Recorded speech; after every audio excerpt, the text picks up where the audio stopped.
اعوذ باللہ من الشیطان الرجیم بسم اللہ الرحمن الرحیم السلام علیکم۔ آج ہم بات کریں گے جنت اور جہنم پر ایمان لانا، یعنی یہ دونوں مخلوق کے ابتدا ٹھکانے ہیں۔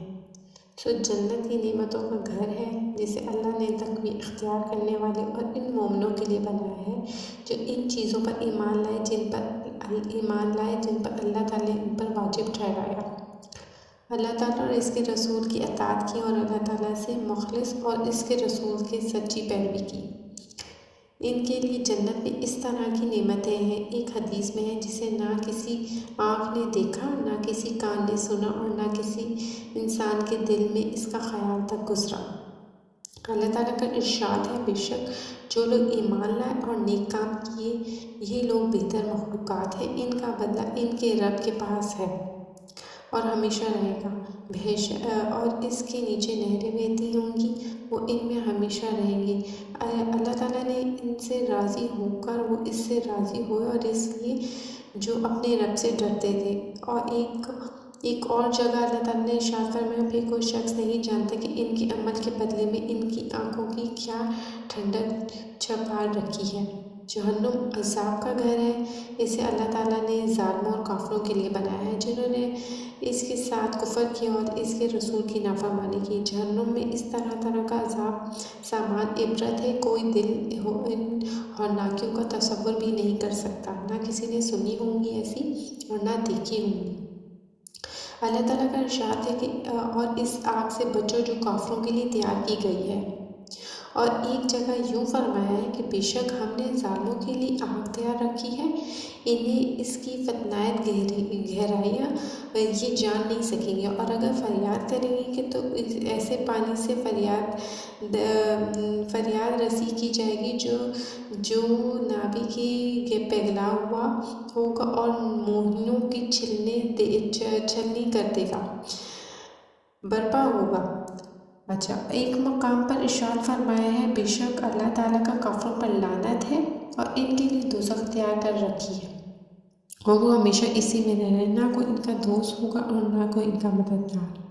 ان کے منہ میں آگ اور ڈال دی جائے گی، کہیں یہ کہ ایک کاش ہم نے اللہ اور رسول کا کہنا مانا ہوتا۔ یعنی اللہ کا فرمان ہے، جو میرے حکم کی تعمیر کرتا ہے اور جو میرے حکم کو مانتا ہے، بے شک میں اس کے ساتھ ہوں اور ہمیشہ رہوں گا، اور اسی کے لیے اپنے وعدے کے مطابق جنت رکھی ہے، اور جو اللہ تعالیٰ کی نافرمانی کرتا ہے اس کے لیے بے شک عذاب کا گھر تیار ہے۔ یوم آخرت سے کیا کہتے ہیں جو ہے مراد قیامت ہے۔ اس دن لوگوں کو ان کے اعمال کے حساب و اجر کے لیے دوبارہ اٹھایا جائے گا۔ اس دن کا نام یوم آخرت اس لیے ہے کہ اس کے بعد کوئی دوسرا دن نہ ہوگا، کیوں نہ کہ تمام اہل جنت اور جہنم اپنے اپنے ٹھکانوں میں برقرار پائے جائیں گے۔ اس دن پر ایمان لانا اور ایمان سے ایک حد ہے جس کے بغیر کسی بھی بندے کا ایمان قابل قبول نہیں ہے۔ آخرت کے دن پر ہم دوبارہ اٹھا دیے جائیں گے اور اس چیز کا وعدہ برحق ہے۔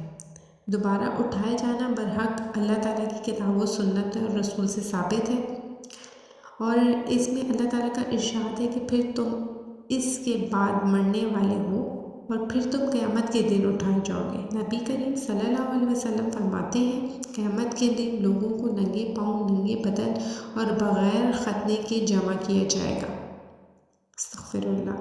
اس کے اسباب پر مسلمان کا اجتماع و حکمت تقاضا بھی یہی ہے کہ اللہ تعالیٰ اپنی مخلوق کو دوبارہ زندہ کرے گا اور اپنے رسول کے ذریعے ان سے جو قرائض عقائد کیے تھے انہیں اجر دے گا۔ اللہ تعالیٰ کا ارشاد ہے، سو کیا تم خیال کرتے ہو کہ ہم نے تمہیں نکما پیدا کیا ہے اور یہ کہ تم ہمارے پاس لوٹ کر نہیں آؤ گے؟ اور اپنے پیغمبروں سے فرمائے، جس نے تم پر قرآن فرض کیا وہ تمہیں لوٹنے کی جگہ پھیر کے لے آئے گا۔ یعنی بندے کے تمام اعمال کا حساب ہوگا اور اس کے مطابق اسے پورا بدلہ دیا جائے گا۔ اس کے ثبوت پر بھی کتاب و سنت، اجتماع، مستمعین سب دلالت ہے۔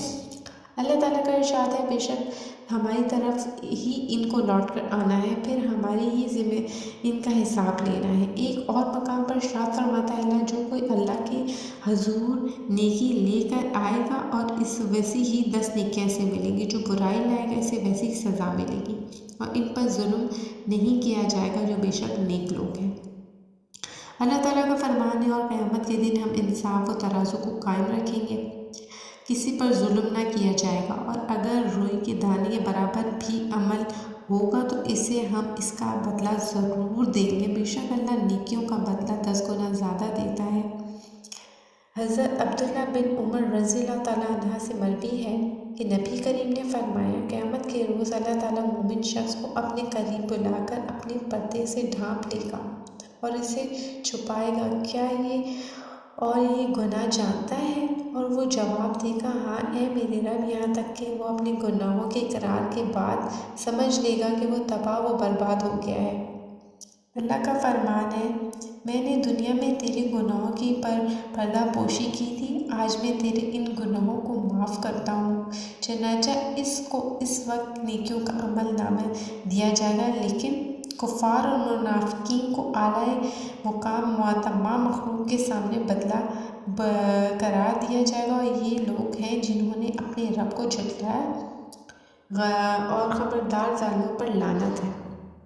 صحیح طور پر یہی ثابت ہے، جس نے نیکی کا ارادہ کیا اور نیکی کی، اللہ تعالیٰ نے اس کو پوری اس کی نیکی کا 1,00,000 درجے برابر ثواب دیا۔ جس نے ارادہ نیکی کرنے کے بعد نیکی کر لی تو اللہ تعالیٰ نے ایک نیکی اپنے 10 گنا سے 100 گنا بلکہ اس سے بھی زیادہ نیکیاں لکھ دیں، اور جب کہ کسی بدکاری کا ارادہ کرے، اس پر عمل نہ کرے، اللہ تعالیٰ نے اپنے یہاں ایک مکمل نیکی لکھ دی، بس وہ بد عمال نہ ہو۔